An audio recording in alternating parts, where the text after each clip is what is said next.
So chapter 5 is all about the eigenvector eigenvalue problem for matrices, and ultimately we'll diagonalize matrices and discuss similar matrices. But first we have to start out by introducing the ideas of an eigenvector and an eigenvalue.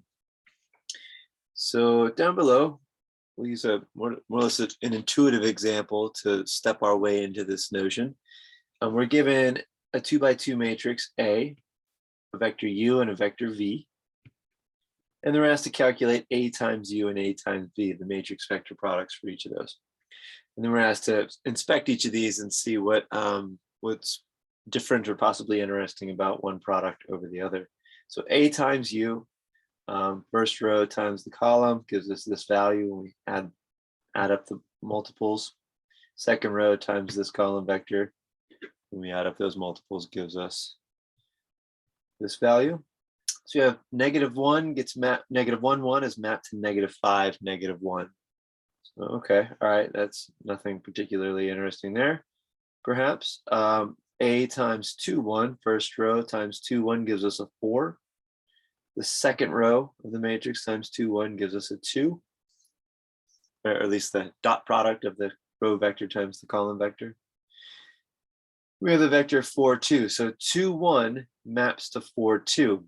It's pretty easy to see that there's something slightly interesting about this. The effect of A, the matrix A multiplied against the vector 2, 1 is actually 2 times the vector 2, 1. We get 4, 2 here. And I've summarized this down below. That's not the case for this vector, right? There's no scalar multiple that makes -1, 1 equal to -5, -1, right? We need a 5 times the first entry in order to map to the first entry correctly.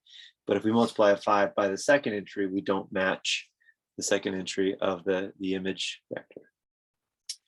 So this is an interesting scenario, and we'll see on the next page, but that this is a special direction in some sense for the matrix A. The vector 2, 1 is a special direction in the two-dimensional plane, because when we multiply A by a vector in that direction, it doesn't change its direction. Now, if this is true, we could probably do it again, right? If we multiply A by the vector 4, 2, we should see that we get a vector that's at least parallel to the vector 4, 2, and by parallel, it would just be a scalar multiple of that vector. Well, not only will we get a vector parallel to 4, 2, but we'll get a vector that's 2 times 4, 2. So not only does A preserve the direction of this vector 2, 1 when we do matrix vector multiplication against it, but it also preserves the scaling. It also has a consistent scaling. It's always going to double a vector that's in this direction. And that's what this statement down here is saying. AV is 2V. Is equal to 2V. It's not true for U, right? So U doesn't have this interesting property, but V does. Now, this gives us our definitions for what an eigenvalue and an eigenvector is. If we have an n by n matrix A, and if any values of lambda for which A times V is equal to lambda times V has non-trivial solutions V. So in other words, anytime this equation is satisfied by a vector that's not 0, then those values lambda are called eigenvalues of A. So 2 is an eigenvalue of A. We saw on the previous page, we had AV is equal to 2 times V. It was for some non-zero vector V. Remember that vector was 2, 1. And that's not the 0 vector, obviously. So this satisfies those conditions, and we declare 2 to be an eigenvalue of the matrix A.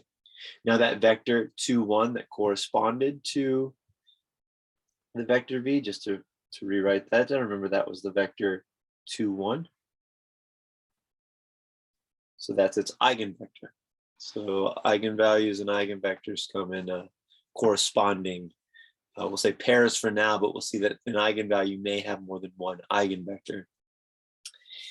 So I also made some claim about this. If we apply A to a vector that points in the same direction as V, we should get out a vector pointing still in the same direction and just twice that. So A times 2v. Remember 2v was the vector.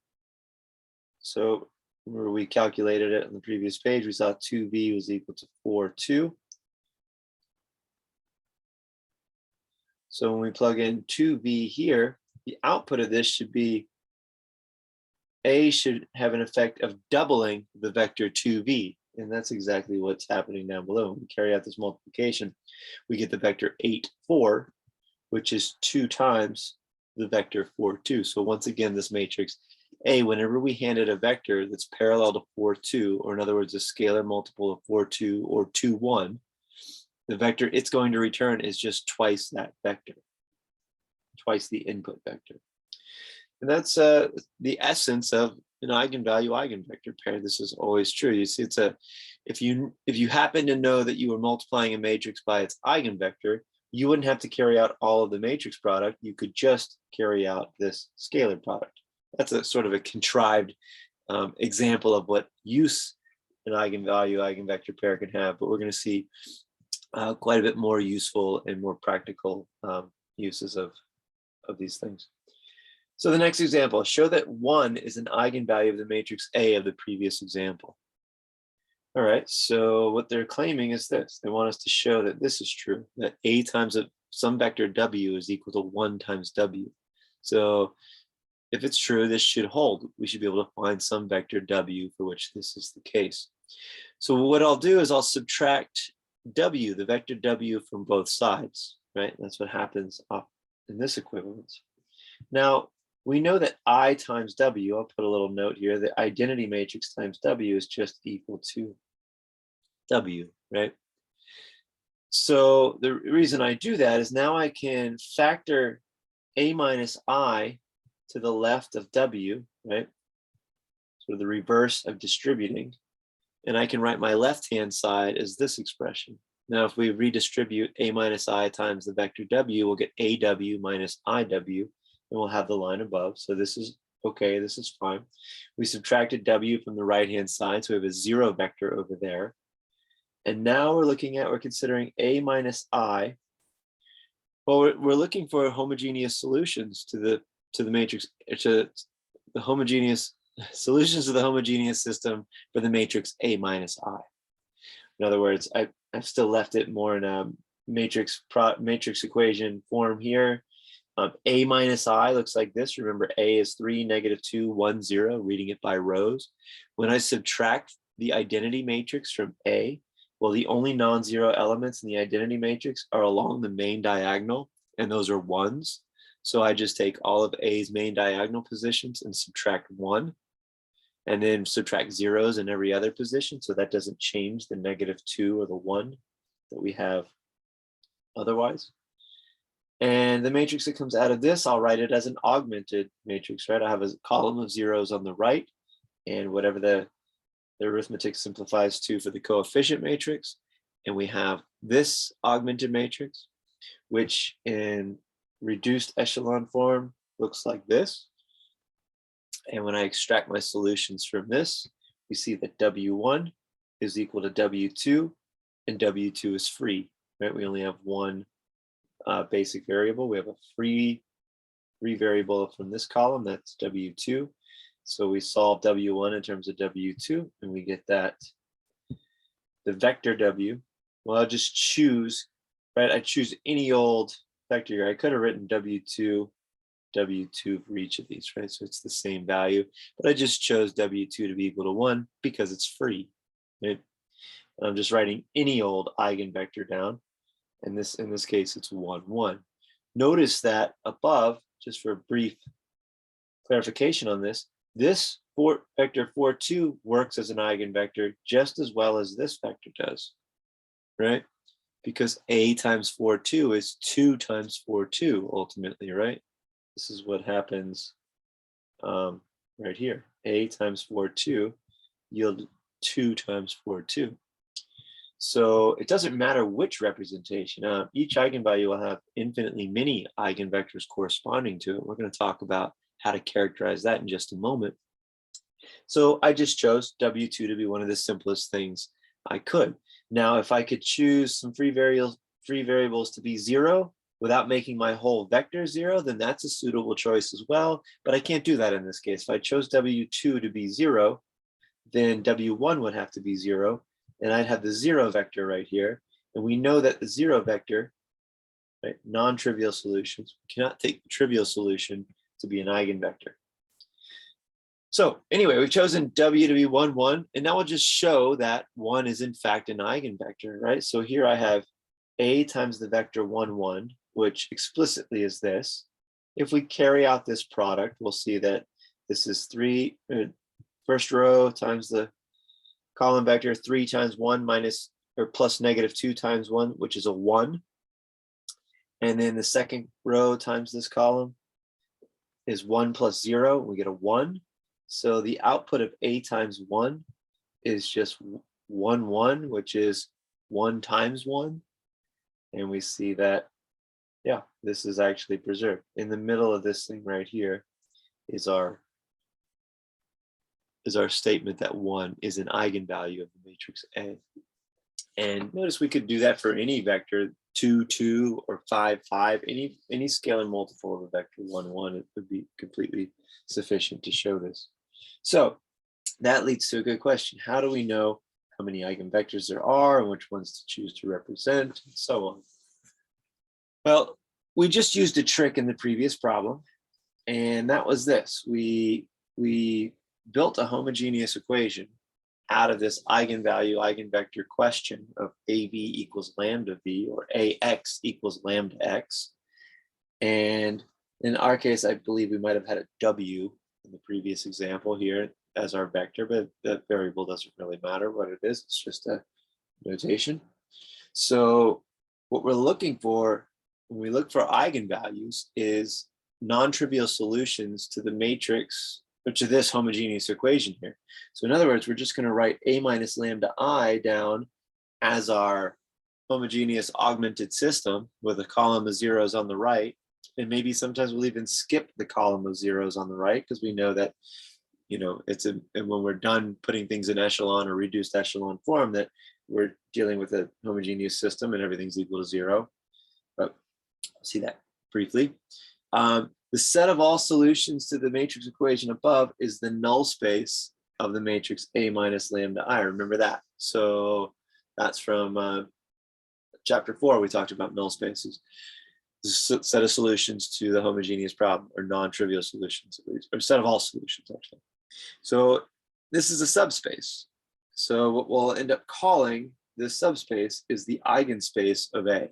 So the eigenspace of A is the set of all vectors that satisfy this homogeneous equation here, or in other words, that satisfy AX.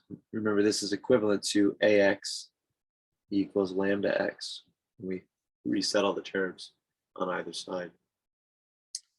So this is a powerful tool. We now see how to find the eigenvalues, or not quite maybe how to find the eigenvalues, but how to find the eigenvectors. So let's have some work with that. So for the matrix A defined below, 2 is an eigenvalue, they tell us. So for now, we'll be given eigenvalues. I believe in the next section, we'll learn how to find eigenvalues.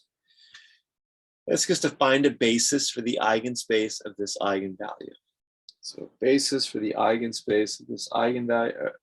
So we have the matrix A given here, and we need to find its eigenspace for 2. So what we'll do is lambda is 2. So I'm writing down my homogeneous system from above on the page with my lambda equal to 2 explicitly. And so I immediately realize that this is just my matrix A minus the identity matrix, or sorry, minus 2 times the identity matrix. Remember that 2 times the identity matrix is just a bunch of negative 2s along the main diagonal of the identity matrix. Anywhere else on the identity matrix is just zeros, so there are no other effects for non-diagonal entries. So A minus 2I is just, well, we just have to carry out this arithmetic, and this is actually the matrix A minus 2I with the augmented column of zeros for our homogeneous problem. Right? So we're just going to solve this with the augmented column of zeros added there. This is one step towards row echelon, it looks like we're going to have 2 leading entries, so we'll probably have 1 free variable. Down here we get to reduced echelon form. It looks like we have a basic variable here, a basic variable here, and then the other one, the other non-zero column in the middle here, is indicative that x2 is a free parameter or a free variable. So I've written that here, x2 is free. Now x1 minus x2 equals 0, so x1 equals x2. And then x3 is 0. So when I write that vector down, I could write it as, see, again, I've just chosen the simplest thing. I've let x2 be 1 since it's free. If x2 is 1, then x1 must also be 1. x3 necessarily is 0. So when I write my vector x, I write it as 1, 1, 0.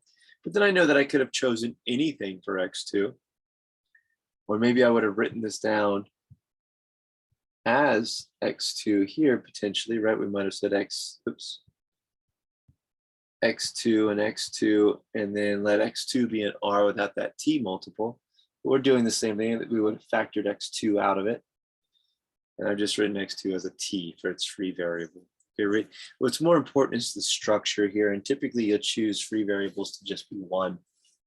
If you have multiple choices, we'll see later when we're dealing with multiple eigenvectors how to generate more than one eigenvector if that's appropriate for a situation. In this case, it wouldn't be possible because we can only choose a value for x2. So our eigenvectors all look like this. They're all a multiple of the vector 1, 1, 0. Well, that's the span of the vector 1, 1, 0. Well, so that's all of our eigenvectors for this eigenvalue. So this is the eigenspace for lambda equals 2. It's the span of this vector. So that's a nice way to write this solution down. Okay, now down below, we've got a special fact about triangular matrices. So this is, again, triangular matrices have a lot of special properties, and in eigenvalues and eigenvectors, that holds just as well. It turns out that the eigenvalues of a triangular matrix are the entries on its main diagonal. So that's fantastic. If we have a triangular matrix, we'll find, and we'll see this later quite clearly why it's the case, but let's just check that 4 is also an eigenvalue of this matrix A. Okay? So we already know that 2 is, because we found an eigenvector corresponding to 2. So if we do the same thing for 4, we'll do A minus 4I. And now I'm doing this more shortcut version of things, right? So I'm writing A minus 4A for what it is. I'm subtracting a 4 along the main diagonal of the matrix A. And that's these 3 elements here. Everything else remains the same. I have not added my augmented column of zeros just because it's convenient not to, right? If I can keep track of what problem I'm solving, knowing that I'm trying to solve a homogeneous equation, then I don't really need to add that augmented column. So next step, after simplifying the arithmetic, we get this matrix. Then a row equivalent reduced echelon form of that matrix is the matrix that's given here. When we look at this, we realize that x2 and x3 are basic variables, but there's no pivot position or leading entry in x1's column, so x1 is free this time. And that being the case, we can build, and clearly x2 must be 0 and x3 must be 0 based on these 2 rows. And we know that x1 is free, so x2 and x3 are 0, and for x1, I just choose 1. I have to choose something that's not 0 because I can't let my whole vector be 0, but I choose it to be 1, and it turns out that this will be an eigenvector for the matrix A. So what you could check is that A times this vector, which we'll see is going to be the vector 4, 0, 0 when you carry out that product, is equal to 4 times this vector. And we could see quite clearly that'll be 4, 0, 0. So there it is. We haven't proven the theorem, but we've fully demonstrated it for an example. Both 2 and 4 are the only values that occur on the diagonal of this matrix A, this triangular matrix A, and they turn out to be the eigenvalues of the matrix A. Now that it won't be so simple for m by n matrices that are not triangular, but we will have a nice algorithm for finding the eigenvalues, nice formula for that. So we'll end this section with one theorem regarding eigenvectors. This is a pretty important theorem regarding eigenvectors. If we have eigenvectors v1 through vr, and they correspond to distinct eigenvalues lambda 1 through lambda r respectively, for an n by n matrix A, then the set v1 to vr, the set of vectors, is linearly independent. So in words, this is just saying that eigenvectors for distinct eigenvalues are linearly independent. Okay, so what we'll do is we'll let lambda 1 through lambda r and v1 through vr be eigenvalue eigenvector pairs respectively. The index is matching up. Lambda 1 is v1's eigenvalue, and so on. And we'll also assume that v1 through vr are distinct. In other words, none of those lambdas are equal to each other. So for the sake of contradiction, we're going to assume that vk plus 1 is the vector of least index such that vk plus 1 is a linear combination of the vectors preceding it. So this is a little bit of a leap in logic. What we're going to assume right away is that we'll assume the opposite of what the theorem concludes to argue by contradiction in this proof. So we'll say, okay, let's assume that this set of vectors is linearly dependent as well as all the other conditions. We should be able to find a contradiction if we do this. So this is our contradiction argument. So remember that if we assume a set of vectors to be linearly dependent, then there's going to exist some vector on that list, in this case vk plus 1, that's a linear combination of the other vectors on the list. And even more precisely, the way we're going to choose this vk plus 1 is it's going to be the first, if we go from left to right, reading from v1 up towards vr, and we check all of our vectors for linear independence dependence, as we add v1 and then add v2 and add v3 to the list, we're going to stop at the first vector that gives us a linear dependence, and then we're going to write that vector as the linear combination of all the other vectors preceding it, so that we don't have to go all the way up to vr, or we might go up to vr, but that would be our last vector. But we go up to vk plus 1, and vk plus 1 now we've assumed is a linear combination of the vectors preceding it. What that means is there exists scalars, c1 through ck, not all zero, right? So there's at least one non-zero scalar c1 through ck, such that vk plus 1 is equal to a linear combination of v1 through vk. Those are the k plus 1 is the index after k. So v1 through vk are the vectors that preceded vk plus 1. We've assumed that vk plus 1 is a linearly dependent vector on these k preceding vectors. And for future use, just note that we can multiply both sides by lambda k plus 1. That's what's happening over here. But we're not going to go in that direction quite yet. We'll use this piece of information down below. But let's look again at this equation and multiply both sides by the matrix A. Right, so we apply A as a product to both sides. We can factor A through the scalars C1 and CK to be up against the vectors V1 through VK. Remember that A times each of these eigenvectors can be rewritten as lambda times each of these eigenvectors, because all of these eigenvectors are exactly that, eigenvectors. So they're equal to, so AV1 is equal to lambda 1 V1, right? And likewise for A VK and lambda K VK. On the left-hand side, same thing, lambda K plus 1 VK plus 1 replaces the above. So now we take this equation and subtract from it this equation, so that the left-hand side of each of these equations sums up to 0, right? We're doing one minus the other, and the two left-hand sides are identical. So we get a 0 vector on the left-hand side as the result. And then for each of the right-hand side terms, we have lambda k plus 1 times all of these vectors on the right here. And if we're subtracting that from each of their respective V1 terms, B up through VK terms, then we're going to have something that looks like this: lambda 1 minus lambda k plus 1 V1, and up to, of course, C1's there as well, CK is here as well, and we go up to lambda k minus lambda k plus 1.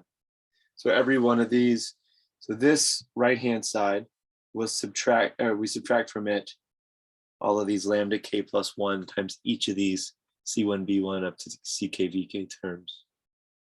So the lower equation minus the upper equation, in other words. And when we pair everything off, we see that we have pairings that look like this, and we have that this is actually equal to 0 on the left-hand side. And there's one typo in the notes I need to fix real quick that I'm looking at. This says VK plus 1, and it should just say VK. So what this tells me now is that we know that not all of the constants C are 0, right? Remember, that was the way that these things came about, thanks to our assumption that there was a linear dependence among these vectors. So we know that some of these C's are not 0. However, on the left-hand side, we have the 0 vector.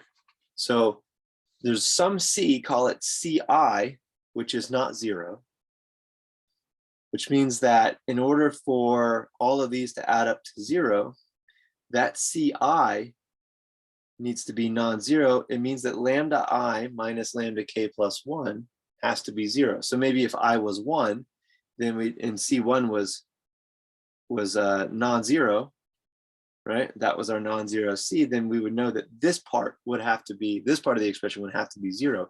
V1 cannot be the 0 vector because V1's an eigenvector. By definition, eigenvectors are non-zero. So one of these C's is non-zero, which means that one of these pairs, lambda 1 minus lambda k plus 1 or lambda I minus lambda k plus 1 has to be 0. If that's the case, it means these two eigenvalues lambda are equal to each other. But if these two indices are not the same, which they're not, I is in k through 1, or 1 through k, but not up to k plus 1. So it means that one of our preceding eigenvalues in this list, lambda 1 through lambda k, is equal to lambda k plus 1. Well, that violates the assumption or the condition that all of these eigenvalues are distinct. So we get the contradiction we're looking for. And if the antecedent conditions of this theorem are assumed, and then we assume that these vectors are linearly dependent, we get a contradiction. So it must be the case that the vectors are linearly independent. So let's argue an argument by contradiction to prove this fairly handy and interesting theorem. It means that anytime we have distinct eigenvalues, we can count on them contributing at least one eigenvector to our eigenspace for the matrix A, which is linearly independent of other eigenvalues, eigenvectors. So that does it for 5.1. We'll move on in 5.2 to learn how to find eigenvalues and really fully flesh out the eigenvector eigenvalue problem.